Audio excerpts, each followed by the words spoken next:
Ngayon, subukan nating sagutan ang mga word problems tungkol sa fraction at maaari mong i-pause ang video upang masubukan na sagutan ito.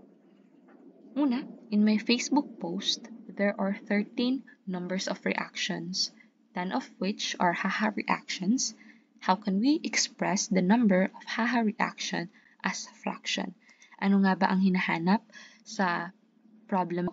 Yun ay mahanap ang number of haha reaction at ma-represent ito as fraction. Makikita natin na ibinigay ang total number ng reaction sa post, yun ay 13, at 10 doon ang haha. Maaari na ba nating makita ang fraction? Maaari na. Ang 13 ay ang denominator dahil ito ang nagre-representa ng kabuuang number ng reaction habang ang 10 na haha ay nagre-represent ng haha na kailangan natin kunin. I have 1 bar of chocolate. I divided it into 4 equally sized portions. I want to share 1/4 chocolate to Ana, 1/4 to Jose, and 1/4 to Marie. How much chocolate did I give at all? Ano nga ba ang hinahanap natin sa problem ito? Yun ay malaman kung ilan ang kabuuang ibinigay niya sa kanyang kaibigan. At sino ang mga kaibigang iyon? Yun ay si Ana, na binigyan niya ng 1/4, si Jose, na binigyan niya din ng 1/4, at si Marie, na binigyan niya rin ng 1/4. Para makita natin kung anong nangyari doon, ibig sabihin, meron daw akong chocolate. Tapos, hinati ko sa ilang portion? Sa 4. So, kung i-represent natin ito, magiging ganito siya. Pwedeng ganito, pwede ring pag ganito. Pwedeng hinati ng pag ganito. Ang mahalaga ay dapat pantay ang pagkakahati ng portion. Sa ganitong paglalarawan, portion ito ay katumbas ng 1/4, 1/4, 1/4, at saka 1/4. Tapos, sinabi na binigyan niya ang tatlo niyang kaibigan. Sabihin natin ito ang para kay Ana, ito ang para kay Jose, ito ang para kay Marie. Kung pagsasamahin natin ang kanyang lahat na binigay sa kanyang kaibigan ay 4 ang ating denominator dahil ito ang kabuuang paghati sa chocolate, habang 1, 2, 3 naman sa numerator dahil ito ang ibinigay niya sa kanyang kaibigan. So, ito ang 3/4 ang kanyang binigay na portion sa kanyang kaibigan. So, ibig sabihin, ang 1/4 ang natira na para sa kanya or para sa akin. Cheryl has 7/8 bibingka.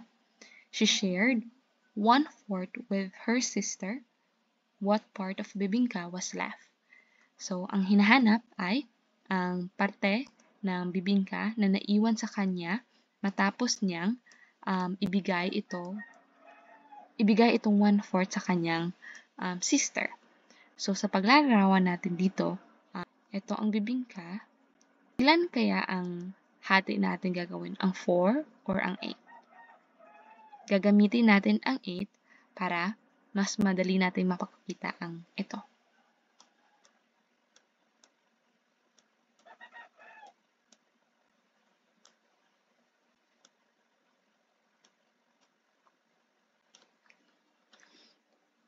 Makikita natin ngayon ang dalawang representasyon para mas madali nating maintindihan kung paano natin makukuha ang naiwang parte ng bibingka para kay Cheryl.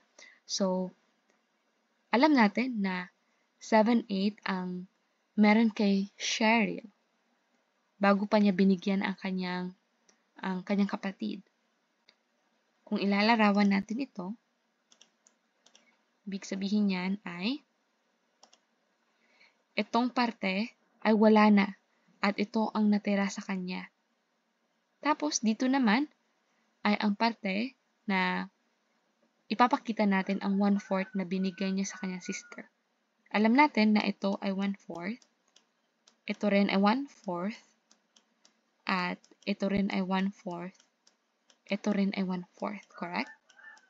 Tama.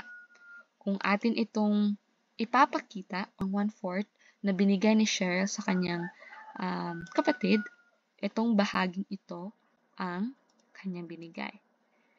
Nakikita niyo na ba ang pwede natin gawin upang masagutan ito? Itong bahagi ba ay katulad ng itong bahagi nilang dalawa? Ito? Oo, katulad. So, ito ang portion na binigay niya.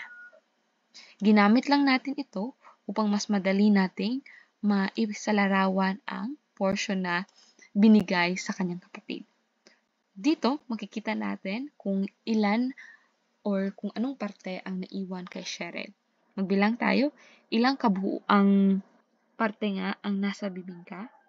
Yun ay 8. At ilan ang natira? 1, 2, 3, 4, 5. Yun. 5. Ito naman, if 4 out of 10 or 4/10 of nurses were female, how many were male? Hinahanap natin dito ang bilang ng mga lalaking nurses habang ibinigay na ang bilang ng mga babaeng nurses. So, ang kabuuang bilang ng mga nurses ay 10. Ang 10 ngayon ay magiging denominator ba or magiging numerator? Ito ay magiging denominator. Habang dahil nabigay na ang na-4 sa 10 ay babae, ang natitirang 6 ay ang lalaking nurses.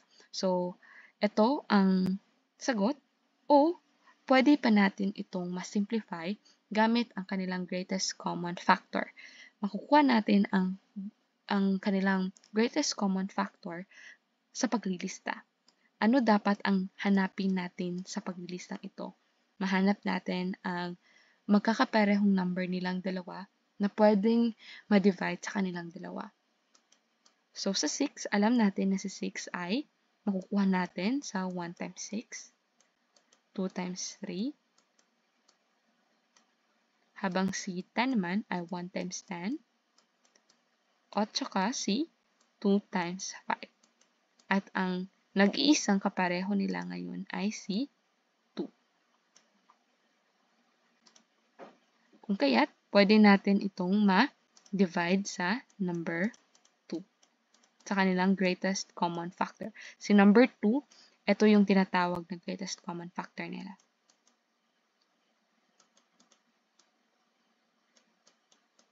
So, ang simplified na sagot ng portion ng mga lalaking nurses ay 3/5.